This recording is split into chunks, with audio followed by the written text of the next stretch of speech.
The question this book tries to answer is quite ambitious, since it addresses the conundrum that most of us worry about constantly. What is reality? In every sense. But this author does take it a step further into a perception dynamic and how reality is giving us a wrong picture on purpose. So I will discuss the ideas and the general possible critiques to this theory and try to encourage you to get this book. Stay tuned.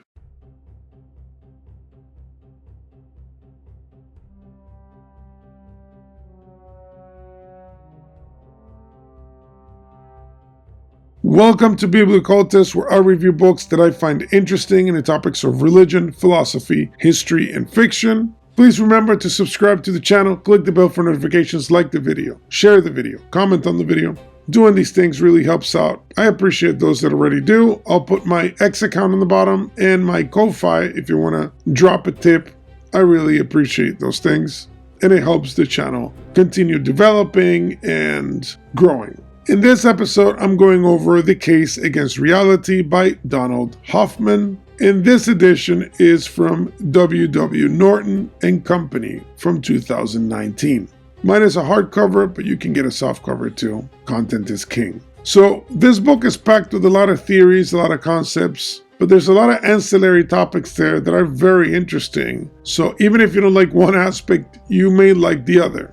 So I'm going to go and give you an overview real quick. The most interesting premise of this book can be explained by his analogy of the desktop interface. And this is why he calls his theory the interface theory of perception. It is the idea that everything in our perception is really more of a desktop in which you pick icons and understand how the dynamics of the desktop work, but it's not really representing the true reality behind it. So you see a little trash bin, you see a folder with files in it, they have names, and it looks like a folder, and then you have your background, etc. So it allows you to navigate the desktop, but it's really just an interface because you don't really see what's happening behind it. You don't see the numbers, the code, the wires, even behind the screen itself, etc. So you don't see any of the truth, any of the reality.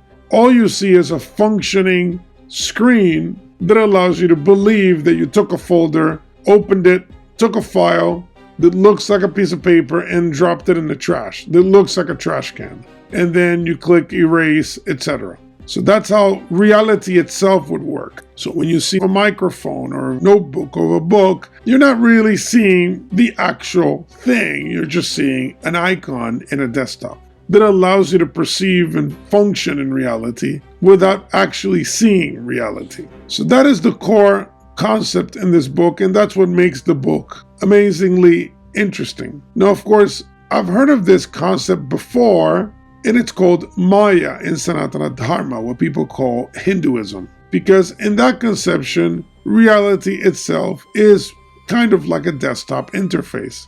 When people say Maya, which means illusion, it doesn't mean that it is not real. It means that what you're perceiving itself is not as it seems. Behind it, there's Shakti, energy, power, time, space, etc. And that is what you are actually perceiving through emblems, objects, symbols, illusion. So even though this is presented as a new theory, it's actually a very ancient theory. And the entire infrastructure of one of the most ancient of religions is predicated on this idea itself. So just for that reason, it makes it interesting, because this is basically a scientific attempt to explain a phenomena that has been already understood and believed in for thousands of years.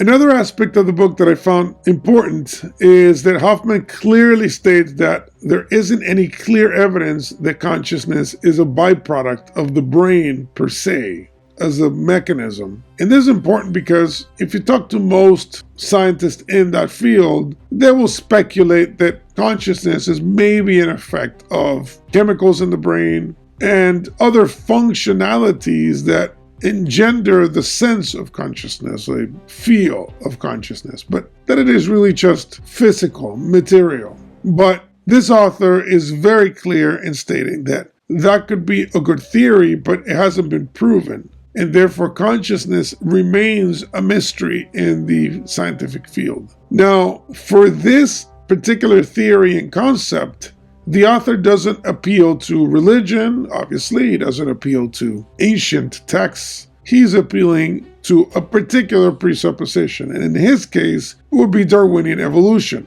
And this is important because if said premise is false, then the entire theory that is presented in this book would collapse. And to me, it is an unnecessary move. Why anchor your theory on Darwinism? Well, because modern scientific theory is predicated on it. So every time they come up with a new theory that actually confirms some kind of theological truth or philosophical conception that was held thousands of years ago, they'll dismiss that justification and they will always go to Darwinism, some form of scientism, to explain it anew with a twist. And I think this theory could be understood if it's rewired towards divinity. If you use divinity epistemologically, you could explain it. But he chooses to go through the Darwinian element. And that's what I think is the most shocking aspect of this book, actually, is that it advocates openly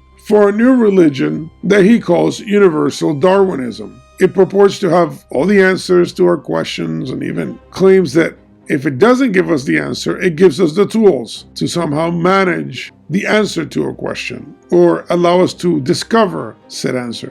And obviously, this is clearly an attempt to do theology without the proper justification. So the appeal to mystery is always there in science, of course, but science will reject the appeal to mystery as just being open for further exploration. But Universal Darwinism presupposes that everything functions in a way that makes sense because somehow nature contains a telos, a purpose. And then this telos somehow carries you through, it pushes you through into a sort of destiny that is universal, which again is oxymoronic and problematic to say the least. Because Darwinian theory is predicated on the notion of randomness and selection, but without purpose or will. Universal Darwinism takes this notion and applies it universally, which means that the universe itself seems to have a volition, a will. Let me present a quote to exemplify what I'm saying here. That revolutionized view leaves in its wake an evolutionary biology that it's itself transformed. Still recognizable after the bath in Darwin's acid are the landmarks of Universal Darwinism: variation, selection, and heredity. But gone from objective reality are physical objects in spacetime, including those central to biology: DNA, RNA, chromosomes, organisms, and resources. This doesn't entail solipsism. Something is there in objective reality, and we humans experience its import for our fitness in terms of DNA, RNA, chromosomes, organisms, and resources. But the FBT theorem tells us that whatever that something is, it is almost surely not DNA, RNA, chromosomes, organisms, or resources.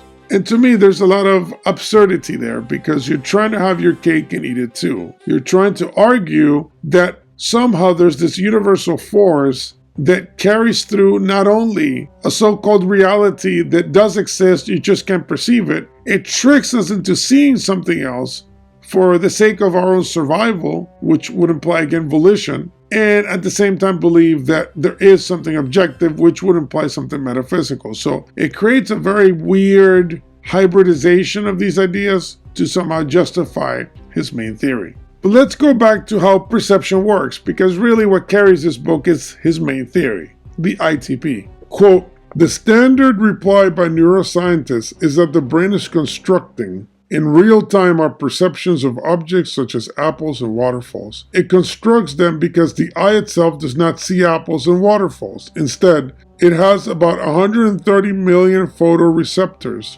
and each of them sees just one thing: how many photons of light it just captured. So the photoreceptors are bean counters for photons. There are at the photoreceptors of the eye no luscious apples and no dazzling waterfalls. There's just a stupefying array of numbers with no obvious meaning." So if you notice there, he injected the term meaning, which is actually incredibly strange considering this is supposed to be a book on science. But meaning is in a different category of thought. If the issue here is meaning instead of just perception, then you are in metaphysics, in philosophy. His argument is the photoreceptors are just receiving information, and then the brain somehow creates the object, creates the illusion of a thing so that we can perceive something that we can touch, engage with, etc. But does it need meaning, or can it just be a perception? Does the apple require meaning to be an apple? Now, some would argue yes, every object that we perceive is loaded with meaning, but I think it's a problematic term to utilize, and I think another word would have probably been best. Nonetheless, if everything is impregnated with meaning, then you have a philosophical problem that you have to resolve. It's not only the photoreceptors. It is what gives it inherent meaning, if it has it. Or are you just inventing meaning? But then, if that's the case, what on earth is meaning at all? Because if meaning is not objective, then it can't really exist because we wouldn't be able to even define it. If you give meaning to an apple because it's an apple, it means that inherently the apple has meaning. If it's just me inventing meaning, then how can you even determine what meaning is? So it's an interesting philosophical conundrum. I didn't come up with it. It's been around for thousands of years. And that obviously comes to the question of what are things? So here's another quote. It seems to me, following Kant, one has to distinguish between the thing in itself, which is essentially unknowable, and the idea of the thing, which is what our brains construct. Then the argument becomes what are perceived are symbolic constructions. The sun in itself can be the subject of perception. Our idea of the sun is a symbolic construction. The idea of the sun does not exist prior to its construction, but the sun in itself did. You see, that's the issue I just mentioned. If the sun in itself exists, then that is what carries the meaning. Now, I construct an idealized form of meaning, a perceptive conception, but it's still predicated on the original thing that carries said meaning. So it's difficult to create this weird illusion that it is Maya, the perception itself, that creates the meaning because, as he says himself, the object carries it. So again, it's not an issue of a meaningless reality. It's more an issue of how we perceive things and the type of meaning that we give, or the interpretation of the meaning. The meaning is already in the thing itself, like the sun. So then the question is, where did that come from? How is that packed with meaning? If we're only perceiving things, that doesn't mean that reality is not there. When we're looking at the desktop, the computer is a reality. The functionality behind it is real. We just don't perceive what's happening in the background. And therefore, we just move the object to the trash and the object disappears. But that actually did happen. The file that we were working on disappeared and we can't retrieve it. These things are actually happening. We just don't know the mechanisms behind it. And I don't think that in any way counteracts or is contrary to a theological point of view. God creates a world in which we can survive and simplifies things for us so we can manage it. Without seeing the molecules of the water, we know that drinking water is refreshing and good for the body. Do we really need to see the molecules to enjoy the water? No. And I think that is the basic premise of the interface theory of perception, and I think it works. But attaching it to this new religion of Universal Darwinism, that's where I would draw the line and think it may not work as well as he thinks. In my humble opinion, the error then lies on the religion that he is advocating for, in which he's arguing that evolution is the one shaping our perception to guide adaptive behavior and to not see truth. And this to me implies design. And this, I think, is incoherent without a God. How can a thing like evolution, which is a mechanism that is being described as having some sort of existence and some sort of dynamic, engender a whole system of perception to lie to you so that you can be functional and not see reality? And this will then help you and guide you through adaptive behavior. I mean, to me, this is absurd without a design. Now, there's a whole section in the book about the holographic principle, and it's actually one of my favorites in the book.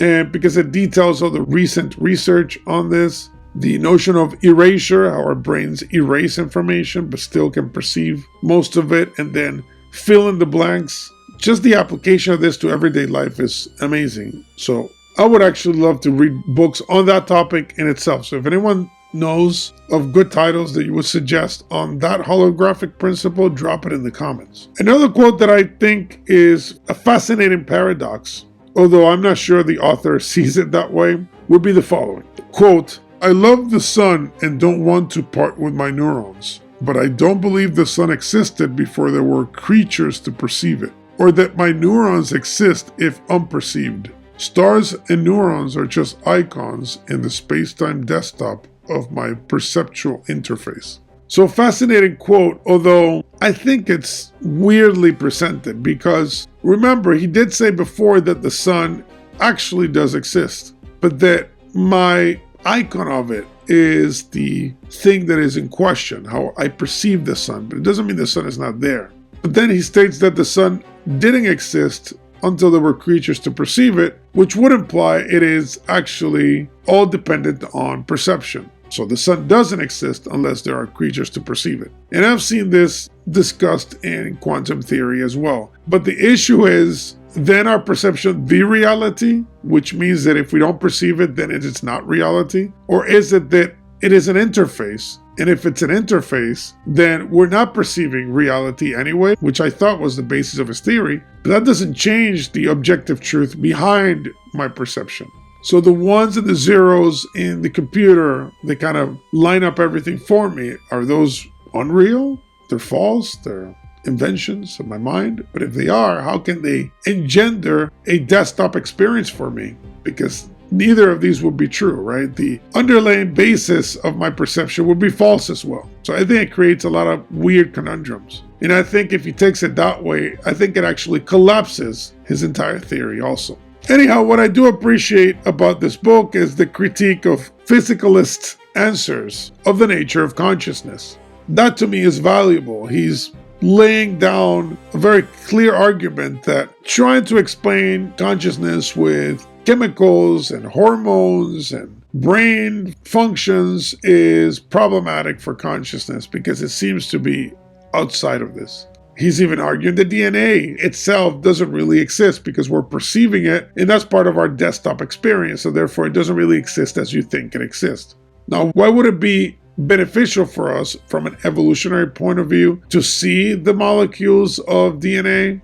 I have no clue, because we're trying to peek behind the curtain, so we should be able to know what is actually behind. If I break my computer down, I can actually see what's behind. Is he arguing that no matter what we see, it's always going to be part of the desktop? And if that's the case, how would we ever know there's something behind the desktop? Because that's basically his point on the DNA. He's arguing it's a desktop interface, but anyone can go behind the desktop interface and know there's something behind the interface. So I am aware both of the interface and what's behind it. But if I can't even peek behind it, because every time I peek behind it, it's another interface, then I'm stuck in a circle. So how would you know that? And I think that's a fair critique, and it's above my pay grade, of course. So awesome work with many diverse topics that navigate through different issues and kind of poke around consciousness, even while there are some presuppositions that I think interrupt the process. And I think it kind of forces you to blindly accept them to then accept the theory. And like I said, I think there are ways around it. But in this book, you will have to kind of assume the presupposition to be able to continue reading it and enjoy the book. So hopefully you enjoyed the review. Please remember to subscribe to the channel, click the bell for notifications, like the video, share the video, comment on the video. Thank you for being with me. See you next time.